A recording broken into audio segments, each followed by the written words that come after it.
नमस्कार दोस्तों, मैं प्रदीप एक बार फिर आप सभी को इसके टेक्निकल चैनल में स्वागत करते हैं। तो आइए दोस्तों, आप लोगों के लिए बहुत ही मोस्ट इंपॉर्टेंट सीरीज लेकर उपस्थित हुआ हूं। फ्रेंड्स, इस सीरीज में हम बात करने वाले हैं एम्प्लॉयबिलिटी स्किल से संबंधित जितने भी टॉपिक हैं, उन सभी टॉपिक से संबंधित हम यहाँ पे ऑब्जेक्टिव टाइप क्वेश्चंस को डिस्कस करने वाले हैं।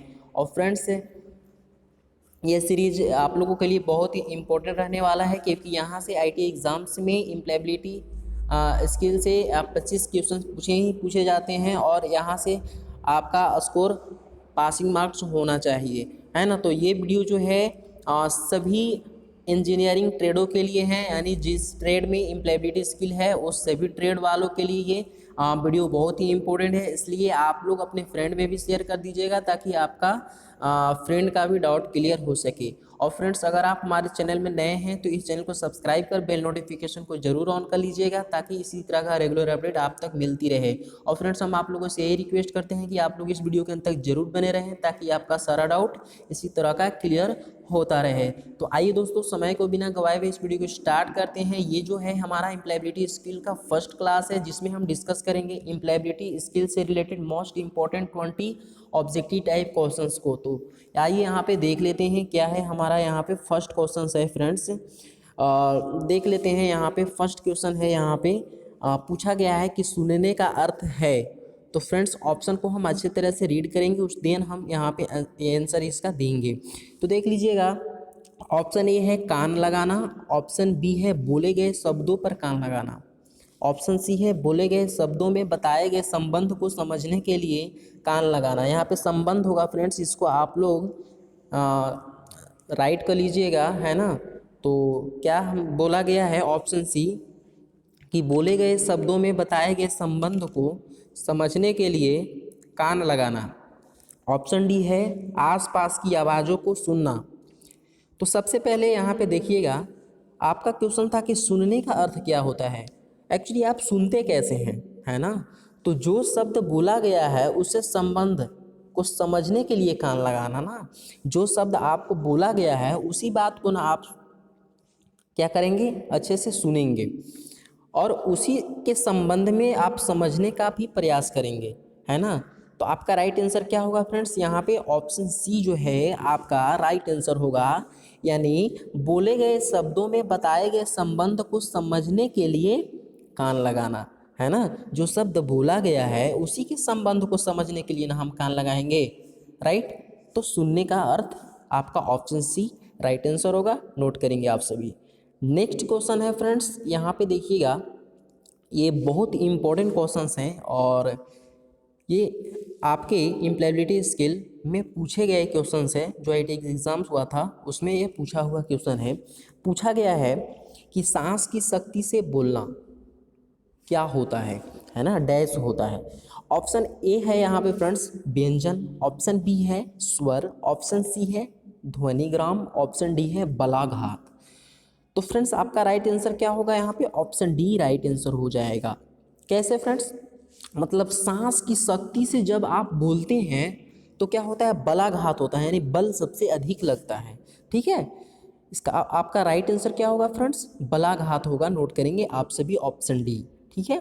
नेक्स्ट क्वेश्चन है यहाँ पे फ्रेंड्स, देखिएगा, आप इस सभी क्वेश्चंस को नोट करते जाइएगा क्योंकि इम्पोर्टेंट क्वेश्चन है, और अपने फ्रेंडों में भी शेयर कर दे ताकि आप के साथ साथ आपके दोस्त भी इस सारी चीज़ों को नोट कर सकें ताकि उनका भी एग्ज़ाम क्लियर हो सके एम्प्लॉयबिलिटी स्किल का, ठीक है ना। तो यहाँ पे देखिएगा फ्रेंड्स, थर्ड नंबर आपसे पूछा है कि फोनोलॉजी, राइट, के अध्ययन में होता है ध्वनि का। बहुत ही अच्छा क्वेश्चन है। पूछा गया है कि फोनोलॉजी के अध्ययन में होता है ध्वनि का, ध्वनि का क्या होता है। तो ऑप्शन यहाँ पे देख लेते हैं, ऑप्शन ए है उत्पत्ति, ऑप्शन बी है प्रसारण, उसके बाद है ऑप्शन सी है आयोजन, ऑप्शन डी है पहचानना, राइट।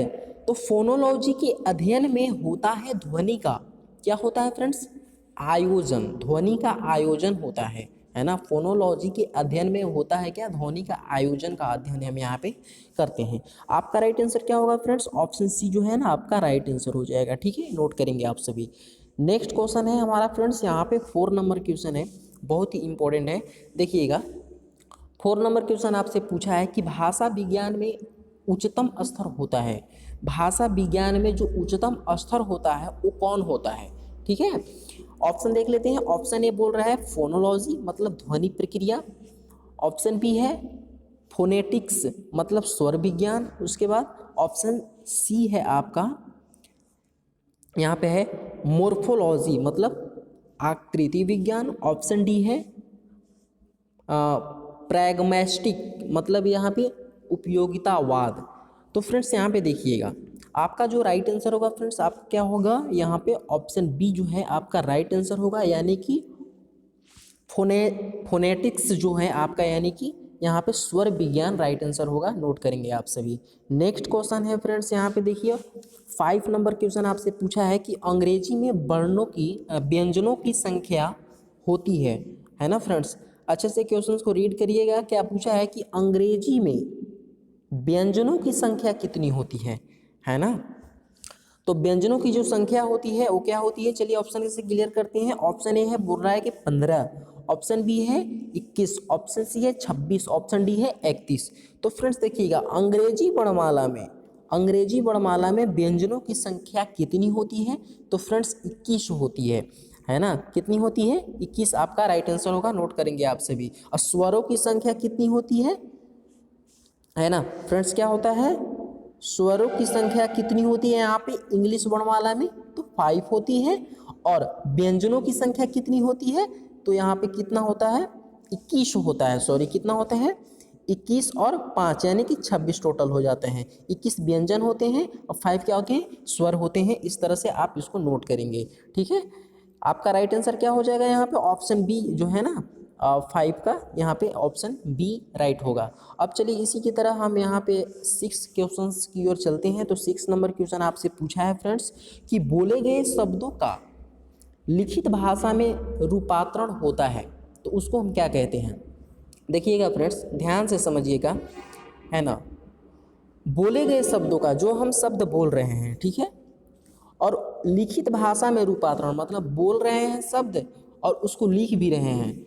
तो बोले गए शब्दों का लिखित भाषा में रूपांतरण होता है मतलब उसको हम क्या कहते हैं? ऑप्शन ए है बोल रहा है कि प्रतिरूपण कहते हैं, या ऑप्शन बी प्रसारण बोलते हैं, ऑप्शन सी प्रतिलेखन, या फिर ऑप्शन डी क्या है, अनुवादन। तो यहाँ पे आपका राइट आंसर हो जाएगा क्या, ऑप्शन सी, मतलब बोले गए शब्दों का लिखित भाषा में रूपांतरण क्या कहलाता है, प्रतिलेखन कहलाता है। आपका राइट आंसर ऑप्शन सी होगा। नोट करेंगे आप सभी, वेरी वेरी इंपॉर्टेंट क्वेश्चन है।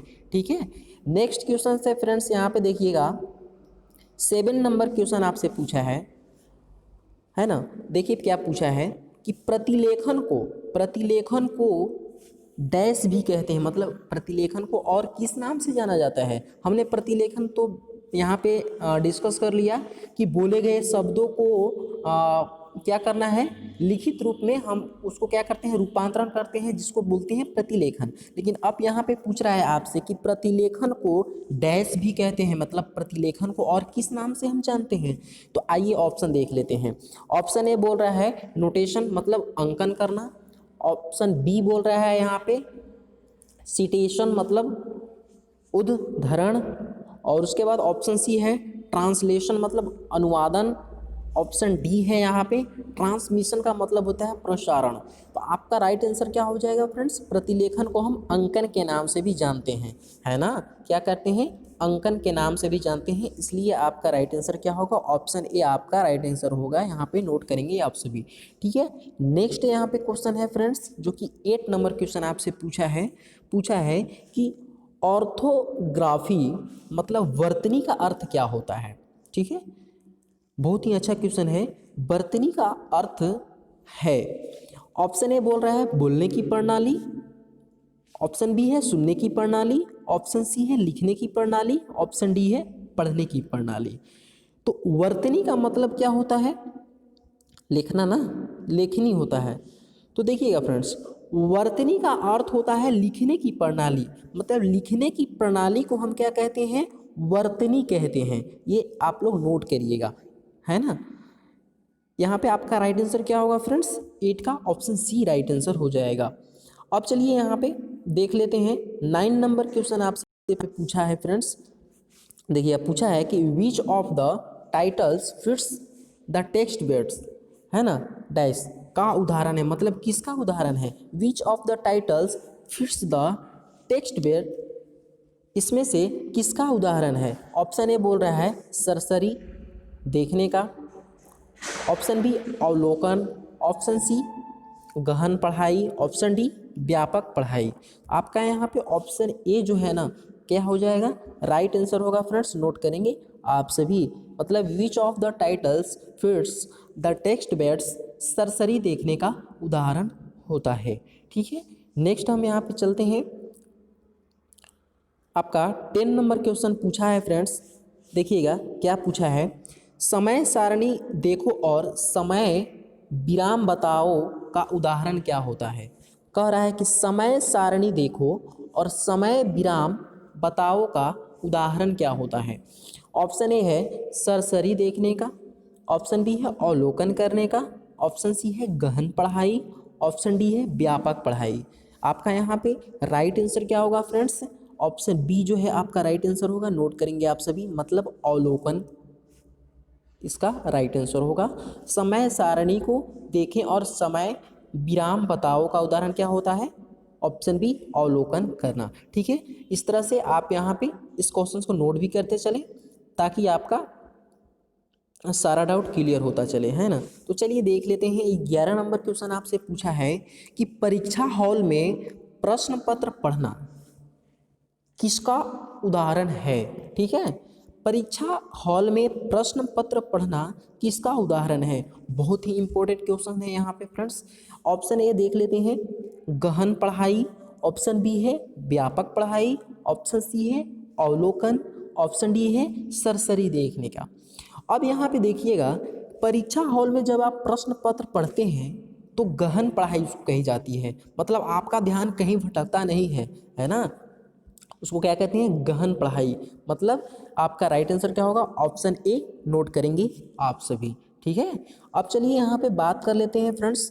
12 नंबर आपसे क्वेश्चन पूछा है, बहुत ही अच्छा क्वेश्चन पूछा गया है। बोला गया है कि सुनने में पहला पद होता है, जो आप मतलब सुनते हैं उसका पहला पद होता है, क्या होता है। ऑप्शन ए बोल रहे हैं अल्पकालिक स्मृति, ऑप्शन बी है दीर्घकालिक स्मृति, सी है पूर्व सूचना, डी है धारणा और अर्थ निकालना, है ना, धारणा और अर्थ निकालना।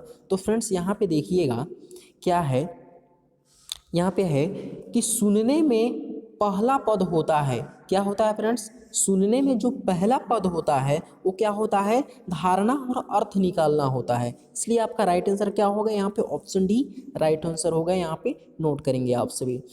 उसके बाद फ्रेंड्स यहाँ पे देखिएगा 13 नंबर क्वेश्चन आपसे पूछा है कि STM प्रयोग करते हैं।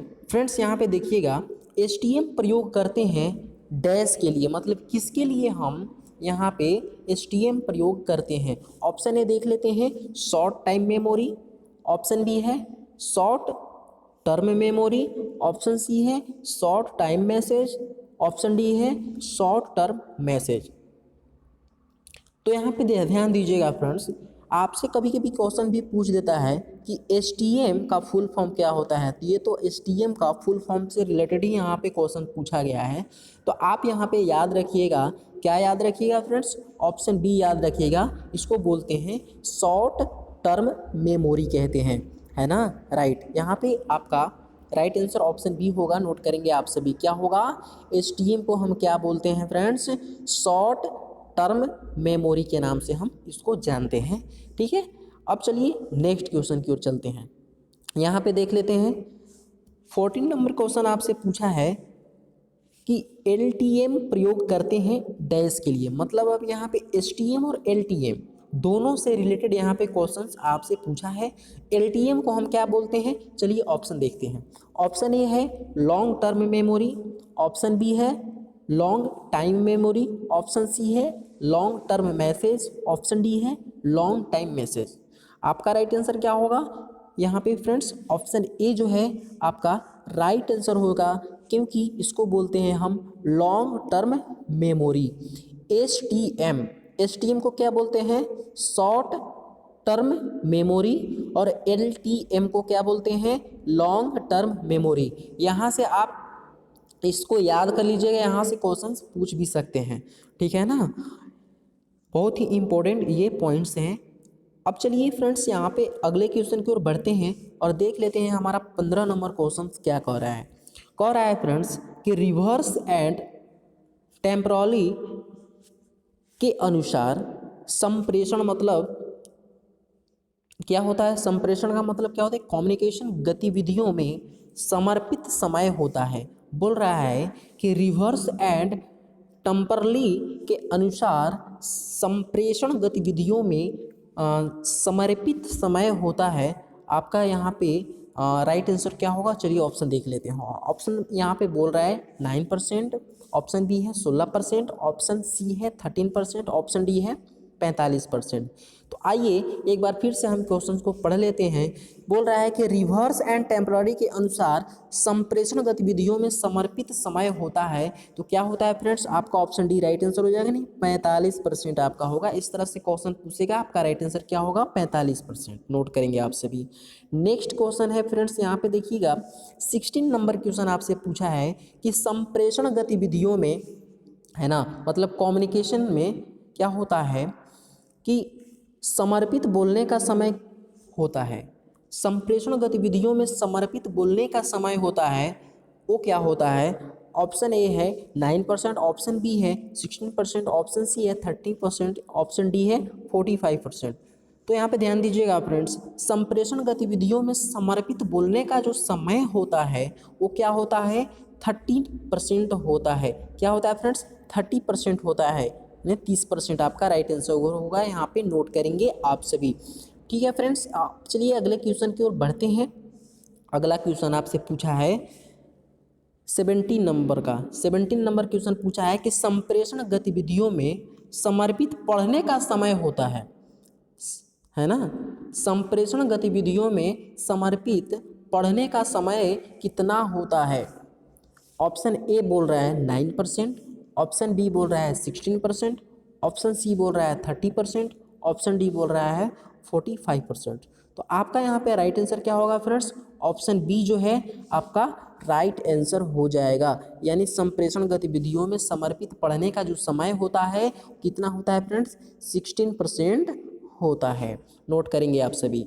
नेक्स्ट क्वेश्चन यहाँ पे फ्रेंड्स है, बोला है 18 नंबर क्वेश्चन कि संप्रेषण गतिविधियों में समर्पित लिखने का समय होता है। संप्रेषण गतिविधियों में समर्पित लिखने का समय होता है, वो क्या होता है? Option A 9%, option B 16%, option C 30%, option D 45%।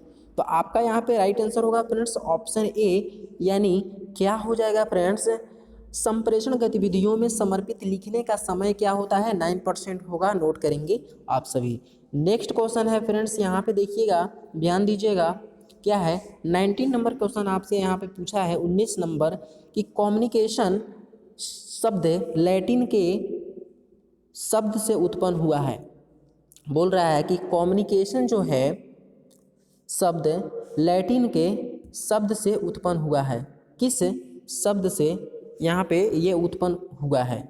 तो आपका राइट आंसर क्या होगा फ्रेंड्स? आपका यहाँ पे देख लेते हैं ऑप्शन। ऑप्शन बोल रहा है कि कम्युनिटी, ऑप्शन बी है कमांड, ऑप्शन सी है कम्युनिस्ट, ऑप्शन डी है कमिटी।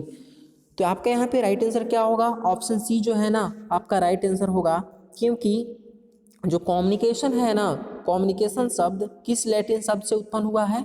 तो कम्युनिस्ट से। आपका यहाँ पे क्या होगा? राइट आंसर आपका ऑप्शन सी जो है आपका राइट होगा, यानी कि कम्युनिस्ट लैटिन शब्द से हमारा कम्युनिकेशन बना है। ठीक है, आप नोट करेंगे, इंपॉर्टेंट क्वेश्चन है। अब चलिए यहाँ पे देख लेते हैं, लास्ट क्वेश्चन है इस वीडियो का, और आपसे पूछा है कि कम्युनिटी का अर्थ है। कम्युनिटी का अर्थ क्या होता है फ्रेंड्स? कम्युनिटी का अर्थ क्या होता है? ऑप्शन ए जो है आपका यहाँ पे क्या होगा, राइट आंसर हो जाएगा। मतलब कम्युनिटी का अर्थ होता है कम्युनिटी ही, ओके, इसका कोई अलग अर्थ नहीं होता है। तो ये आपका एम्प्लॉयबिलिटी स्किल से रिलेटेड जो है इम्पोर्टेंट क्वेश्चन 20 थे। फ्रेंड्स ये जो वीडियो है सभी इंजीनियरिंग ट्रेडों के लिए हैं, जिनके सिलेबस में एम्प्लॉयबिलिटी स्किल पढ़ना है ना, उन सभी के लिए इम्पोर्टेंट क्वेश्चन है।